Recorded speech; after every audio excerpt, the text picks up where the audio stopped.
आज की वीडियो में हम बात करेंगे हमारे घर में कंस्ट्रक्शन में बहुत से क्रैक्स वो किस वजह से आते हैं और उनको कैसे हम रोक सकते हैं। सबसे पहले हमें जानना चाहिए कि क्रैक्स कितने तरह के होते हैं और ये किन किन वजह से आते हैं। कुछ क्रैक्स तो ऐसे होते हैं जो बहुत छोटे होते हैं, लाइक 1 mm से भी कम होते हैं या उससे भी छोटे, बस क्रैक जैसे दिखते हैं आपके प्लास्टर में। और कुछ 1 या 2 mm से ज्यादा बड़े होते हैं जो दिखते भी हैं और खराब लगते हैं और आपको ज्यादा हार्मफुल तो नहीं होते मगर फिर भी कुछ प्रॉब्लम उनसे हो सकती है। ज्यादातर इंटीरियर के लिए आपको प्रॉब्लम हो सकती है उन क्रैक्स से। कुछ क्रैक्स मीडियम साइज के भी होते हैं जो 1 या 2 mm से बड़े 3-4 mm तक होते हैं। उन क्रैक्स से आपको कई बार स्ट्रक्चरल समस्या आ सकती है अगर आपका घर किसी फ्रेम स्ट्रक्चर पे नहीं बना है, जैसे कंक्रीट के कॉलम्स और बीम्स के ऊपर आपके घर का लोड नहीं है, तो ऐसी स्थिति में वो क्रैक्स आपके लिए एक प्रॉब्लम हो सकते हैं। इसके बाद लार्ज क्रैक्स होते हैं जो 3 या 4 mm से बड़े होते हैं और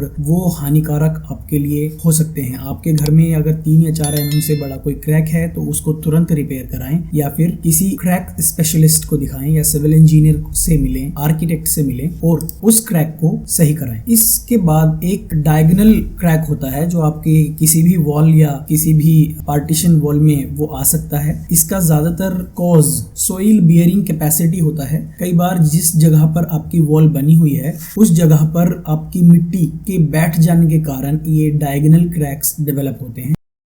अब इनके कारण के बारे में जानते हैं, क्यों ये क्रैक्स डेवलप होते हैं। इनके 4 मुख्य कारण हैं। Number 1, ratio of cement and sand and water. कई बार सीमेंट और सैंड की जो बेसिक क्वांटिटी है वो अगर सही नहीं होगी तो क्रैक्स आने की संभावना बढ़ जाएगी और मोर्टार का जॉइंट भी अच्छा नहीं होगा और जॉइंट मजबूत भी नहीं होगा, जिसके वजह से क्रैक्स डेवलप होने की संभावना बन जाएगी और कई बार वहां पर से प्लास्टर भी छूट जाता है और वह प्लास्टर और मोर्टार अच्छी बॉन्डिंग नहीं बना पाते क्योंकि उसमें वाटर सीमेंट और सैंड का रेशियो ठीक नहीं है या वर्कमैनशिप ठीक नहीं है। दूसरा और मुख्य कारण जो क्रैक्स के लिए होता है उसको हम इम्प्योर सैंड समझते हैं। अक्सर जो सैंड हमारे पास आता है कंस्ट्रक्शन मटेरियल के लिए वो रिवर सैंड होता है और उसमें कई बार मिट्टी की क्वांटिटी भी होती है, जिसकी वजह से सैंड में इम्प्योरिटीज की संख्या बढ़ जाती है, क्वांटिटी बढ़ जाती है और वह सैंड सीमेंट के साथ एक अच्छा बॉन्ड नहीं बना पाता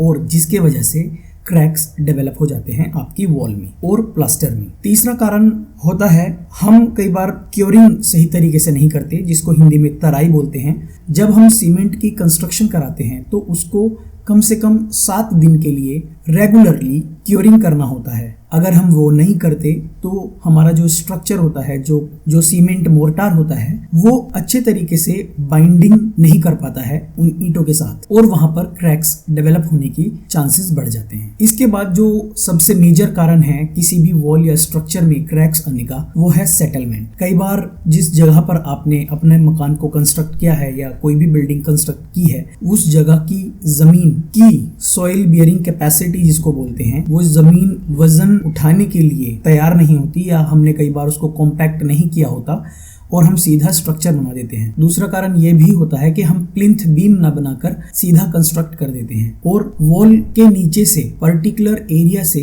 जो सॉइल होती है वो पानी जाने की वजह से या सीलन जाने की वजह से नीचे बैठ जाती है और जो वॉल के जिस हिस्से में जमीन बैठी है उसी हिस्से में आपकी दीवार भी बैठ जाती है और जिसके वजह से क्रैक्स डेवलप हो जाते हैं।